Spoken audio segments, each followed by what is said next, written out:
Buen día a todos. Espero que se encuentren muy bien. Hoy vamos a hablar del tema de las teorías de la evolución biológica. Para empezar, para hablar de la evolución debemos establecer que se reconoce a la evolución como el desarrollo y el cambio de las características de los individuos a lo largo del tiempo, hasta, que se llega al punto que se desarrollen nuevas especies a partir de otras. Sin embargo, existen otras ideas que sustentan la diversidad biológica, en las cuales no intervienen cambios en las especies a lo largo del tiempo, es decir, que no son ideas evolutivas. Entonces, vamos a ahondar un poquito en esas ideas. Una de esas primeras ideas con respecto al origen de la diversidad de formas de la vida surge con los filósofos griegos más importantes, cuyas ideas fueron, por así decirlo, los padres de la ciencia actual. Eso sí, en sus ideas venía inmersa su concepción cultural y religiosa del mundo. Un ejemplo de estas es el idealismo de Platón. Esta idea, como más o menos en pocas palabras, sugiere que el mundo que conocemos es solo un reflejo de las ideas que nosotros tenemos sobre este. Por lo tanto, esas ideas que tenemos del mundo son completamente inmutables y no cambian con el tiempo. Por lo tanto, asimismo es nuestro mundo material. Ya después, más adelante, surgiría otro tipo de teoría eh, en la que no habría un cambio como tal, de la teoría del fijismo, que fue inicialmente como postulada por Aristóteles, pero ya después, siglos después, fue mejor fundamentada por Carl Linneo y Georges Cuvier. Esta teoría en términos biológicos plantea que cada especie de la naturaleza tuvo un origen distinto y negaba que especies diferentes tuvieran un origen o un ancestro en común. Además de esto, planteaba que los fósiles encontrados eran rastros de especies que habían sido extintas debido a catástrofes de la naturaleza. Una teoría más ligada hacia términos religiosos y que no puede estar muy alejada de la anterior es la teoría del creacionismo, la cual también niega que las especies en la naturaleza tengan un origen en común, pues estas fueron creadas por un dios y por lo tanto su creación es inmutable, es decir, que no tiene un cambio. Aunque aún existen muchos adeptos a estas teorías que explican la diversidad de la vida, estas han perdido credibilidad en el ámbito científico.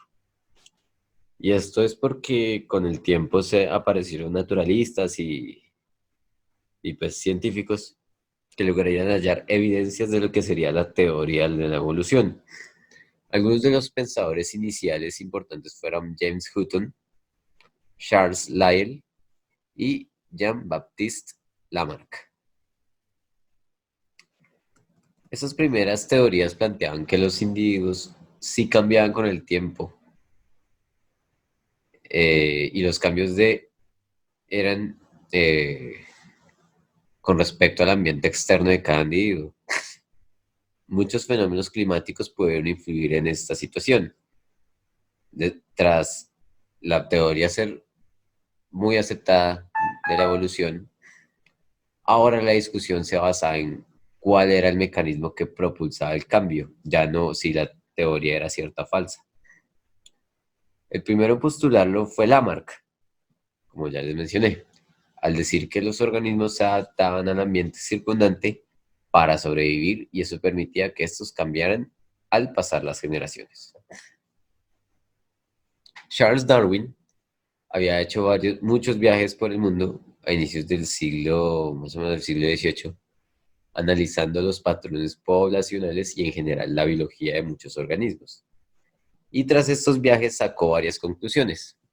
La primera es que los organismos originan organismos con características similares, lo que hace ver que existen como características de una especie que se heredan, eh, y que la hacen diferente de otra. La segunda es que, la supervivencia de los nuevos individuos depende del ambiente circundante. Eh, Eso significa que los individuos nuevos pueden nacer con variaciones, las cuales pueden ser heredadas de la padre o de la madre, pero no como tal de origen ambiental, ¿sí? No, no como decía Lamarck, que era adaptación al ambiente, sino era de origen de sus progenitores. La otra conclusión que sacó Darwin es que algunos individuos nacen por acción del azar, con características ventajosas al resto de la población, las cuales permiten tener éxito reproductivo y realizar un mejor uso de los recursos, por lo que estos individuos logran sobrevivir a alguna condición difícil o perturbación del ambiente de manera más fácil, por lo que estas características serán las que se heredarán en las siguientes generaciones. Esto es lo que se llama la selección natural. Hay una cosa que hay que agregar. Darwin jamás supo de la existencia de las leyes de Mendel, ni de la existencia del material genético, por lo que solo hasta décadas después estas teorías encontrarían un fundamento sólido en la genética, pues los patrones hallados por Darwin concordaban muy bien con los patrones de la herencia mendeliana. Y con el conocimiento del mecanismo de las mutaciones del ADN, finalmente pues a esta teoría se le llamaría la teoría neodarwinista o neodarwinista, y es actualmente la más aceptada por la comunidad científica. Es la que todo el mundo dice que esa es la teoría imperante de la actualidad. Pues no ha podido ser como refutada. Sin embargo, hace ya varios años han surgido nuevas teorías que, aunque no se han considerado formalmente como teorías evolutivas, han podido ser indicios para ser consideradas como tal. Que también pueden explicar de otras formas cómo se produjo la evolución. Un ejemplo de ellas es la visión sistémica y simbiótica de la evolución.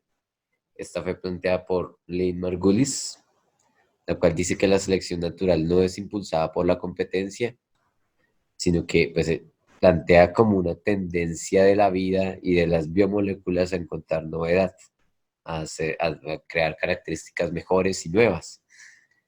Esta teoría está muy ligada a la teoría endosimbiótica, la cual plantea que varios de los organelos celulares fueron originados por la simbiosis entre dos células, las cuales aprendieron a convivir consigo mismas, lo cual iría en contra de los postulados de competitividad de Darwin. Bueno, y pues básicamente ese es el tema, un pequeño resumen del tema para esta semana. Espero que pues esto les sirva de mucha ayuda para su estudio y su aprendizaje. Y pues nos veremos esta semana y que les vaya muy bien. Muchas gracias.